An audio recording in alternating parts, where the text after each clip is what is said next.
Hey guys, this is chess coach Andrew Rankin. Welcome back to the series Buffing Your Black Repertoire. Today I want to show you a game I'm really excited about. This is the highest rated opponent I've ever beaten on chess.com. So this was a rapid 10-minute game, and my opponent was PSAC58, whose rating was 2259 when I beat him. I took 12 points from him. So I was climbing the rating ladder on this Utah Chess Institute 3 account, just trying to hit 2100 and but I told you guys that I've been trying to push to like 2200 and see how far I can go. And this gave me a really good sign that I can go much further. So I should really not be satisfied with just chilling at 2100. All right, so the game started with c4. The English opening, I played c6, and we have knight f3, d5, d4, and now we just transposed into a Slav defense. I played knight to f6. He played e3, a little bit of a passive move, non-confrontational. I don't think this is very good because now I can play bishop to f5.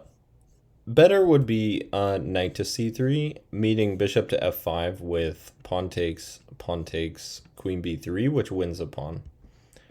So yeah, e3 just allows bishop to f5, and now black is just doing very well.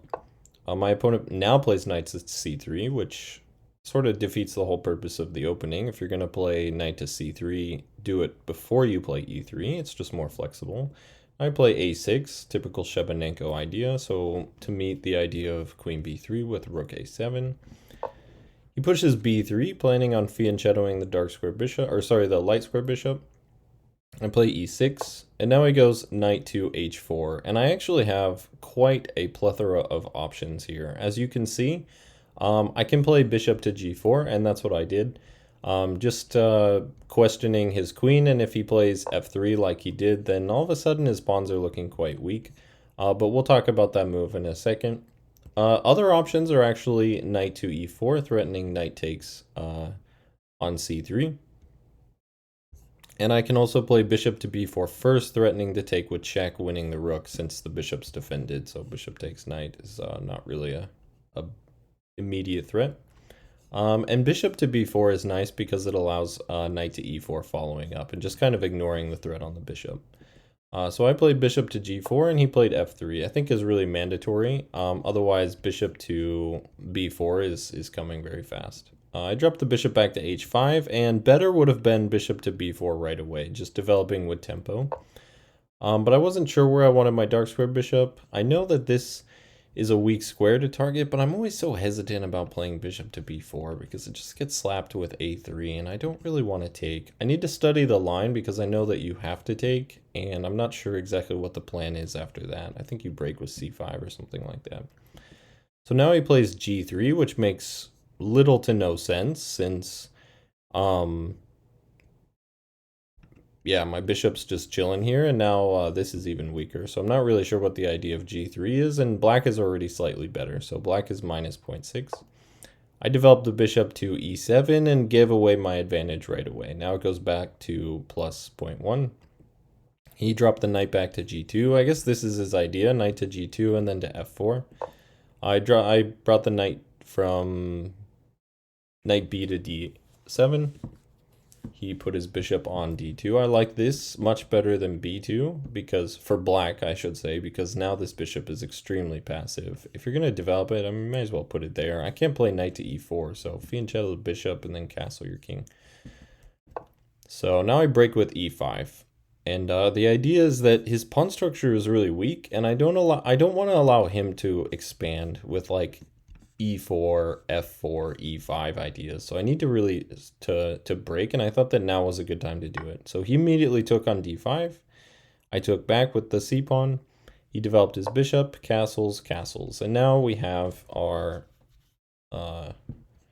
middle game. You notice that he can take on e5 and give me an isolated pawn, but given the relative not so safety of his king, this weak diagonal, the strong bishop and My strong piece activity with quick to the C file, weak dark squares over here. I think the isolated pawn is really the way to go here, especially because I want to play on the C and E file and then hopefully be able to just throw this in his face and trade it off. So I played rook to C8, just putting pressure on the knight. He took, I took back with the knight, and now I like my knights. I think they're very strong. I like my rook. Notice this A3 square is quite juicy. So he brought the knight to F4, and I dropped the bishop back to G6, and he immediately took it. We take back with the H pawn, and this is actually considered his first blunder. So the computer absolutely hates this move. And the reason is because the relative value of this knight and this bishop is actually quite equal. This knight is very strong, putting pressure on my weak isolated queen's pawn. This bishop is okay, but it doesn't have too many targets here. And you can take it whenever you want. So why be so quick to take? And you notice the last reason why this is such a bad move is because after knight takes, pawn takes, what's remaining are 3 relatively bad minor pieces. And so the combination of these bad minor pieces with this weak pawn structure and weak king means that black is doing absolutely fine. Not to mention this D pawn is always a super annoying move. So he drops the bishop back to E1. He's planning on defending his king like this. I put the bishop on C5. The computer really likes the move bishop to A3, which, no, bishop to C5 right away is the correct move. And after bishop here, now the computer wants bishop to A3. And the reason is because it stops rook to A1. It opens up the rook's attack on the knight, and it threatens bishop to B2. And it looks like this knight is actually running out of squares. He might actually get trapped after this. So it's -2 here. I definitely missed bishop to A3. I was thinking about it, but I thought that I wanted to wait until this and then get this with tempo. But it turns out that this right away is just winning. I should have seen that this knight move gets the knight trapped, but okay. I played queen to D6. The idea is that I want to connect my rooks. And I want to drop potentially the bishop back to one of these 2 squares, and then put more pressure on the knight. So he brings the rook to C1, and I, of course, put the bishop on A3, just poking him. He goes rook here, and I drop the knight back to C6. And the idea is clear that I want to play knight to B4, which looks like a really annoying move. So he drops the knight all the way back to B1, which just looks terrible. And now the bishop goes to C5. He pushes A3, which is important move to stop knight to B4, but also a very weakening move. So this pawn is weak. You can argue that all the pawns on the 3rd rank are quite weak. So I develop my rook to the E file. Now I'm threatening bishop takes E3. So he plays queen to D2. And I push the pawn to D4. The computer doesn't like this. The advantage goes from -2 to minus like 1.2. The computer wants me to continue to build with a move like, what did it want here? Yeah, something simple like queen to E7, just threatening this. But I pushed because I thought now was a really opportune time, and he can't really take it because I take with the knight and I threaten all kinds of nasty checks. This opens up, so all of my pieces open up if he takes it. So I was really hoping that he would take something like pawn takes pawn, knight takes, and it looks like he has this strong rook takes, because now he's double attacking this. So for example, if I took back with my rook, then he would take, and that would be kind of ugly. But I have the in-between move, knight takes e2 check, and if he moves the king, now I can just play queen takes, knight takes, and then rook takes. And we're just up the exchange. Let's see, I guess he takes the rook. So what would be the best option here? Yeah, probably just a rook take, or sorry, queen takes, knight takes, rook takes, bishop takes. What's the evaluation here? So I think there's probably a better tactic that we had. After knight takes, rook takes, it wants queen takes. Because after bishop takes, oh, fancy.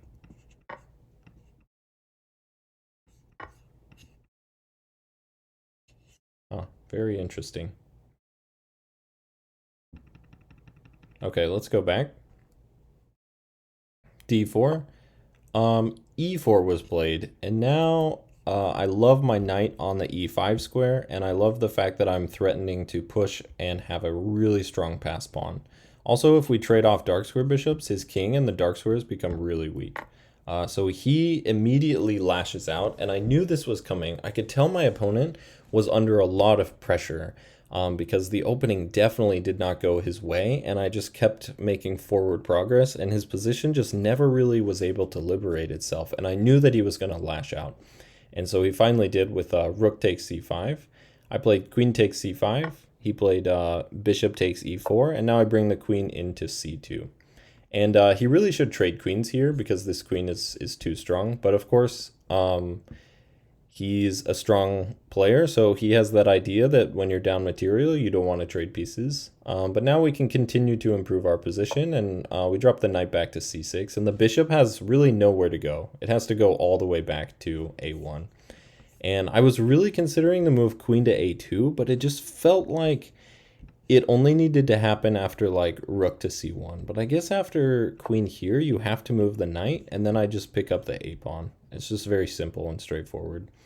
But I decided to play rook c to d8, which puts the formerly blocked rook now on an open file. So I thought this made a lot of sense. And if rook to c1, which looks like it traps my queen, then I go queen to a2. Again, we put pressure on the bishop, and if the knight moves, which allows the rook to guard the bishop, then he drops the a pawn. So that was my plan. Here he goes bishop to c4, trying to get his pieces active, which makes sense.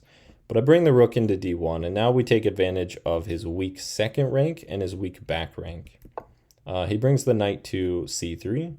We trade rooks, and then I play the move b5.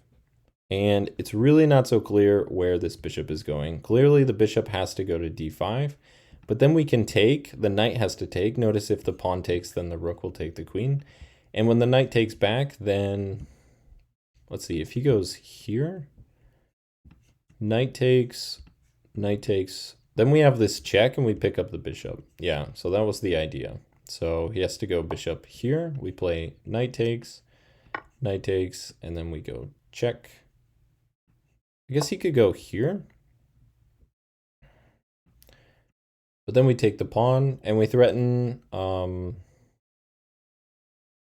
this pawn and this pawn. Yeah, this looks really bad for white. So my opponent here decided to play knight to d5. I took his bishop and my opponent resigned. So I really liked this game because if we go to the analysis, how do we request an analysis? Here we go. Request a computer analysis. We request a computer analysis. Black gets equality very quickly, and then black gets an advantage. And then, yeah, it's a fight throughout the game. I don't always play the best moves, but 93% accuracy, only 4 inaccuracies, 21 average centipawn loss. Very, very solid game by black, and lots of pressure on white. And my opponent's highest rating on chess.com was like 2450.